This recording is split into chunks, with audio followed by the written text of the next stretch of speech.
Hi, everyone. This is Reverend Lori from Unity of Tacoma, and welcome to our midweek motivation.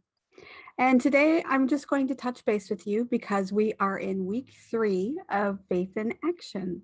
And if you're unfamiliar with Faith in Action at Unity of Tacoma, we spend 7 weeks focusing and talking about a book that is of interest to us, something that inspires us. And this year's book is Thich Nhat Hanh's Silence: The Power of Quiet in a World Full of Noise. And we are currently on chapter 3, which is Thundering Silence. And so what I usually do is I usually pick a question or something from this chapter to be able to give my 2 cents worth. I mean, what is it that I believe is going on here? And there is a question in chapter 3 that our students will be talking about this week, and I wanted to share that with you. And the question is, name something that you may be holding on to that may be an illusion created in the mind. Now, that is a deep question, because I tell you what, there are a lot of things that I hold on to that I know that are not my truth. Things that I hear within myself, or my negative thoughts in my mind might be saying, you're not good enough, or you're not worthy enough. And even though I work really hard every single day to be able to put on a positive face and be able to make sure that I am seeking my highest good, sometimes I fall short. In fact, at least a couple of times during the day, I hear that voice in my head say, you know what? That's not true. And I know that that is just my insecurities. I know that those things that I say to myself that are negative are not coming from my true self. They're coming from maybe things I might have heard when I was younger, things that I extrapolate from situations where I see somebody and think, oh, that person thinks negatively of me, but I don't necessarily know that for a fact.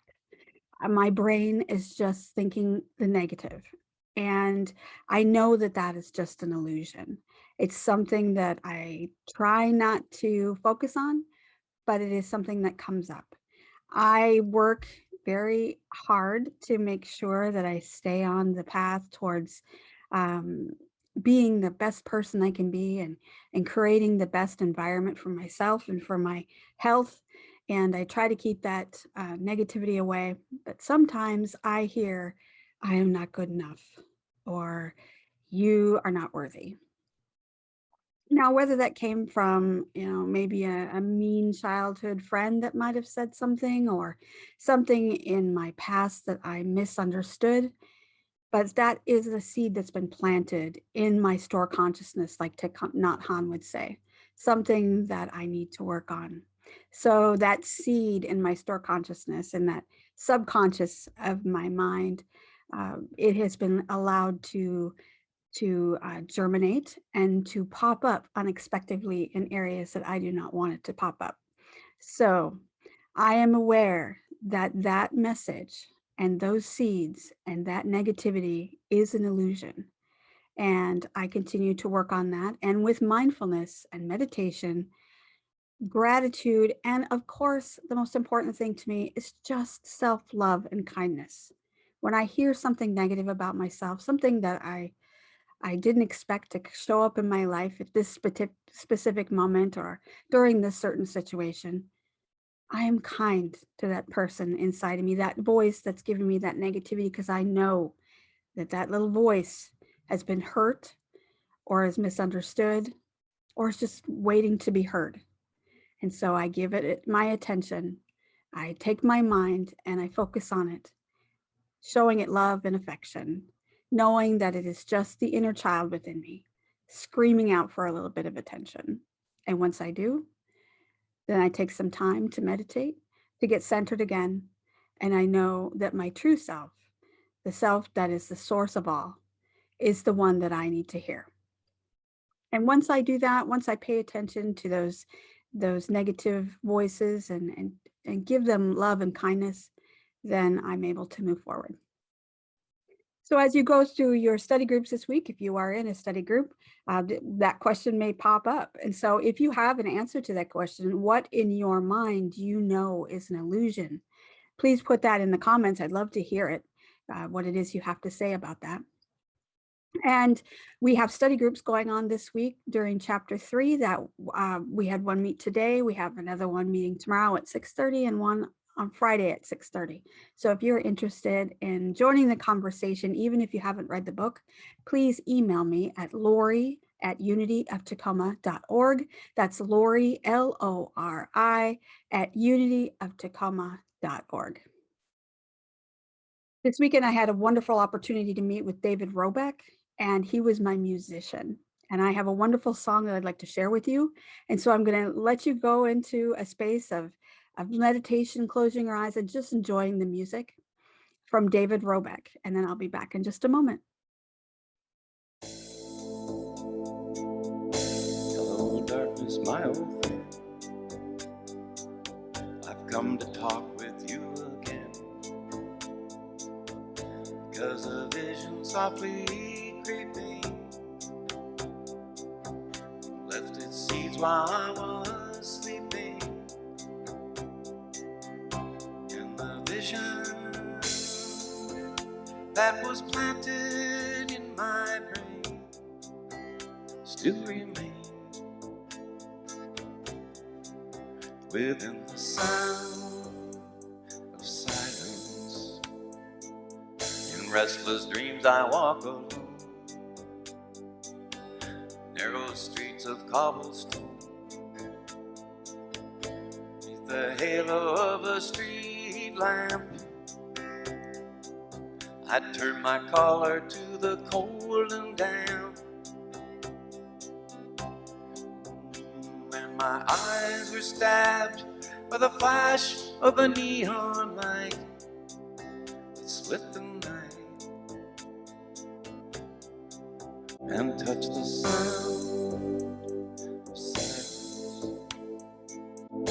In the naked light I saw 10,000 people, maybe more. People talking without speaking,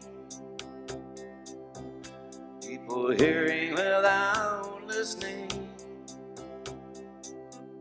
people writing songs that voices never share. No one dare disturb the sound of silence. Fool, said I, you do not know. Silence like a cancer grows. Hear my words that I might teach you. Take my arms that I might reach you. My words, like silent raindrops fell, echo in the sounds of silence. And the people bowed and prayed to the neon god they made, and the sign flashed out its warning in the words that it was for me. And the sign said the words of the prophets are written on the subway walls, tenement halls, whispered in the sound of silence.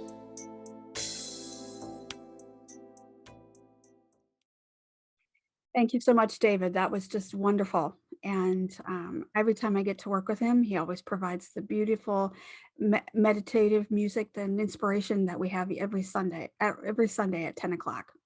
If you are interested in finding out what we have to say on Sunday at 10 o'clock, we have messages and meditation and more music with lots of different musicians every Sunday at 10 a.m.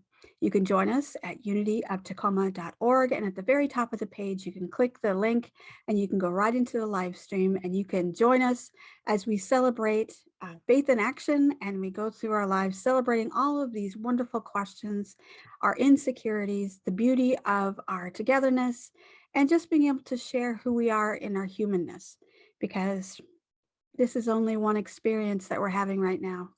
And we need to share that with everyone because that is who we are. We're here to share each other. We're here to share our experiences, our love, and our kindness with each other. So join us Sunday at 10 a.m.